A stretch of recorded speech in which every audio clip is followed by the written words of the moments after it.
Hey everyone and welcome to Storytime. My name is Jake and today we are going to be looking at the subreddit r/prorevenge. So sit back, relax and enjoy some Reddit stories. I just want my deposit back. So about 10 years ago, my wife, then girlfriend, and I decided to move in together.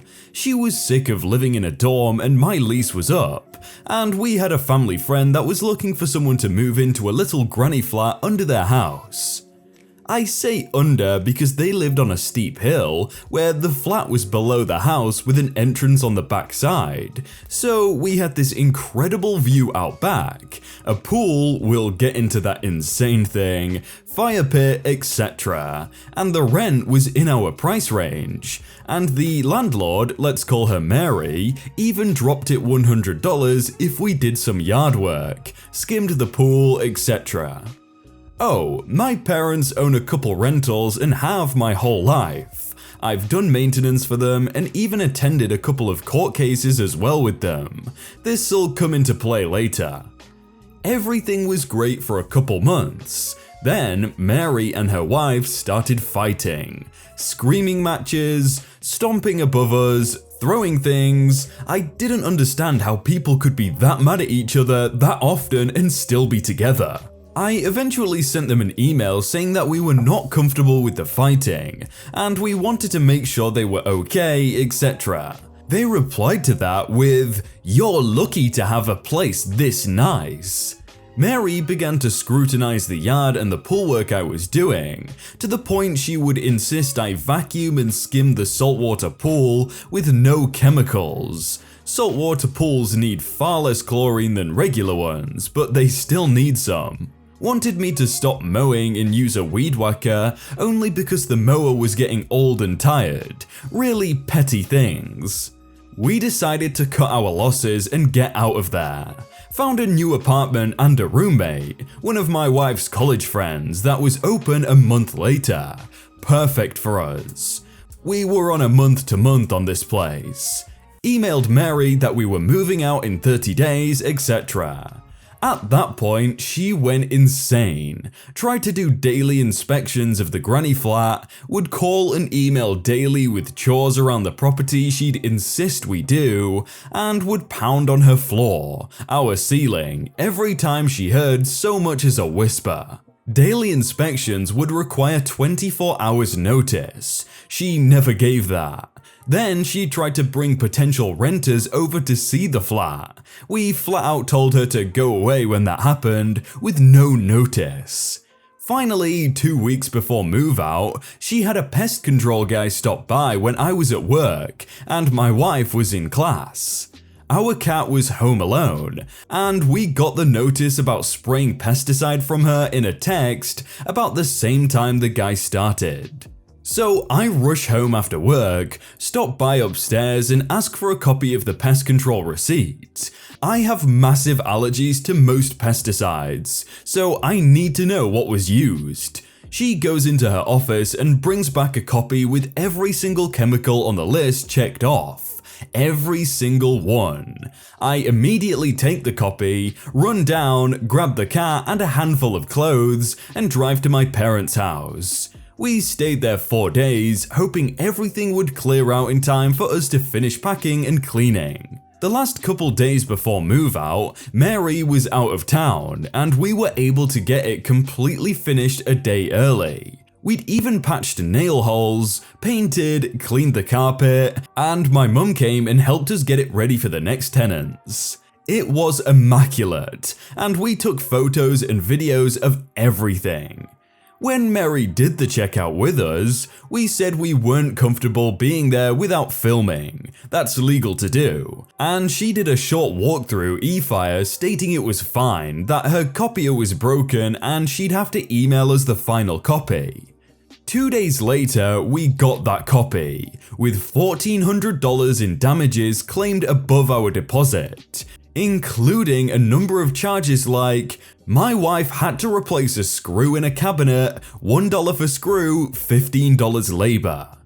I was livid. The place was spotless. My mother, a landlord who does her own prep work in rentals, helped us, and we'd been very non-confrontational except for filming the walkthrough.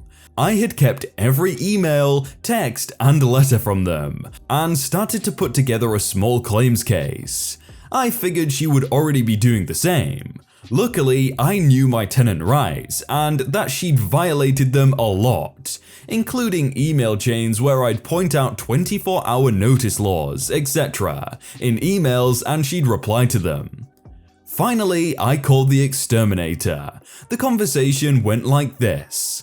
Hi, you sprayed in my flat without my permission because my landlord ordered it with no notice to me, with my cat inside, and used every chemical on your receipt. We most certainly did not. Here's a copy of the work order. We only put out ant traps on the outside.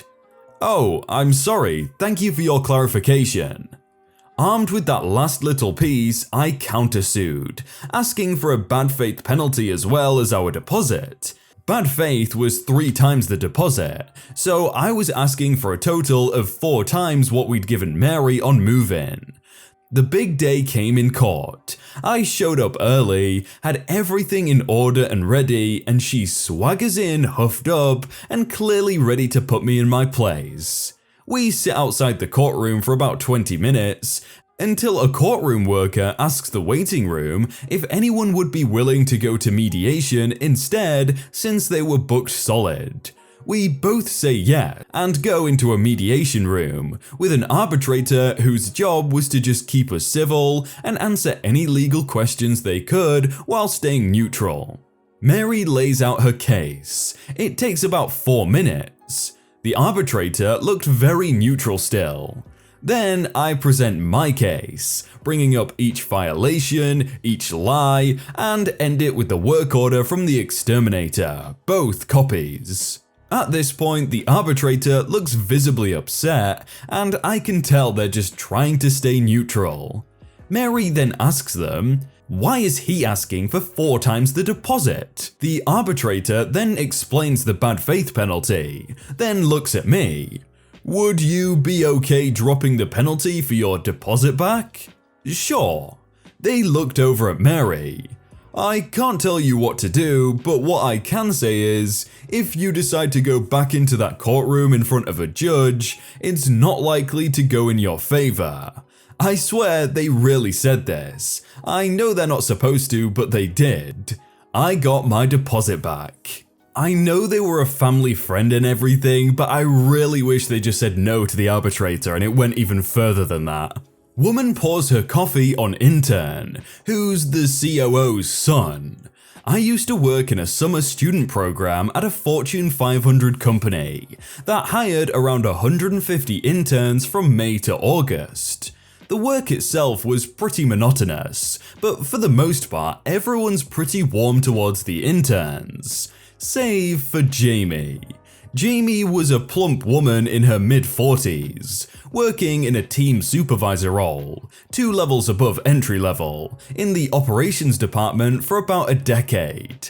Now, I don't know whether it was that she'd been working at this level for too long, or just didn't like the young faces, but she was an absolutely bitter wench to the interns. Aside from calling us little brats and tards, and a slurry of other abusive language, she would also ask interns, who weren't on her team, to do random tasks for her.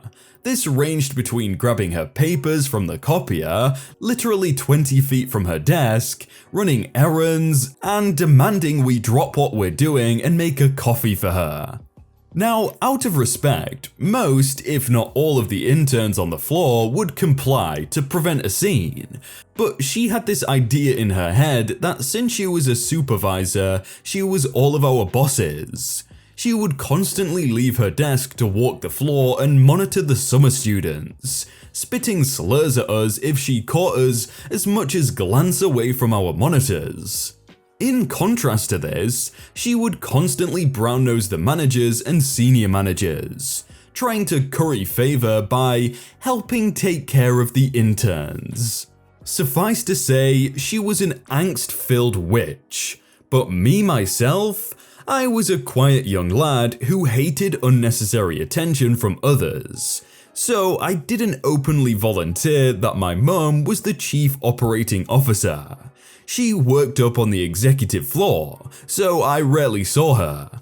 At most, it was occasionally at lunch or carpooling. So aside from her upper management friends, few people knew I was her son. So all was well until the end of my first month. It was sometime in the morning when Jamie stopped me on my way from the bathroom and demanded that I stop wasting time and get her a coffee from the kitchen with 2 stevia and 2 milk. Not being the confrontational type, I went and made it as asked for, with maybe just a smidge of extra milk in it.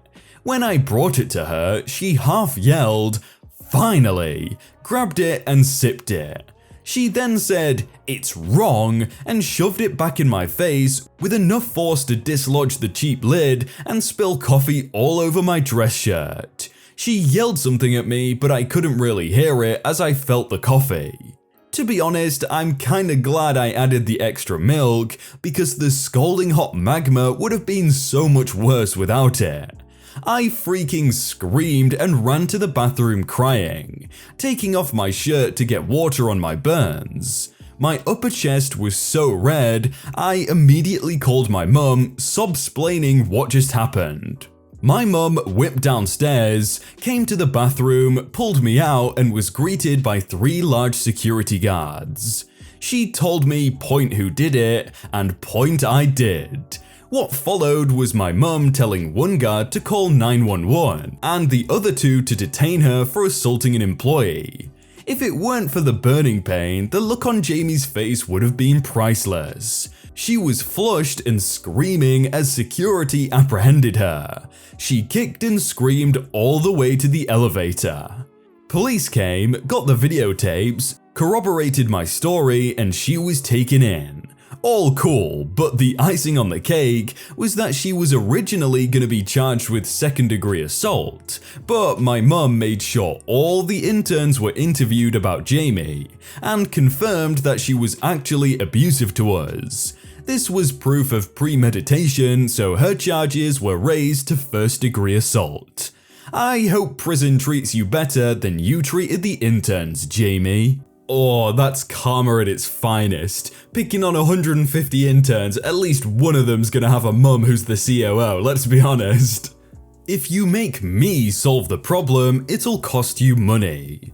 This happened a while back, actually before Reddit was even thought of and no one had their own portable phone. A local business, auto repair shop, changed their phone number for some reason, and a few months later when my family added a second line to the house, guess which number we were given? It wasn't that much of a pain since most of the customer base had a new number, but about 6 months later we start getting calls for this business several times a day. So I finally ask one of the callers where he got the number from. He tells me it's on top of the business building in 3-foot high letters. Really? So I drive by that way the next day, and sure enough, there it is in big blue letters. I look up the current number when I get home and give them a call. Hey, I've noticed that you still have your old number on top of your building, and we've been getting a lot of your calls. Would it be possible for someone to correct the sign or just paint over it? This is where I get told it's my problem, and they don't have time to deal with it. Click. Oh, okay. Now I see. So I figure it won't take long to sort this out. I start taking appointments. I tell a lady we're having a special on tires. I can get her a complete set for $75. $200 was average. I get a guy that needs a complete rebuild on his transmission, and how soon can we do it? I tell him that since we aren't very busy right now, if he can get it in the shop by noon, I have a guy that can have it done by 6 PM the same day, and it'll only cost him $750. Super cheap, by the way. I do this maybe 20 to 30 times over the course of a week or so. The calls become less frequent, and as I drive by the following week, I notice that the sign is now just plain white. I'm pretty sure that all in all, I probably cost this guy about $10,000 or so in ticked off customers who showed up thinking they had an appointment and a great deal. I really like the fact that he gave out deals that weren't like impossible to believe, but they were really good deals. So these people were like, oh, that's a good deal, and then yeah, no chance. Hey everyone, I hope you all had a really good day and that you enjoyed that video. If you want to check out some other videos, then click on screen right now or check out the playlist down below. If you enjoyed that video, then please do leave a like. And if you want to submit your own stories, then you can do so by joining the Discord in the top link in the description. But thank you so much for watching and I will see you very soon.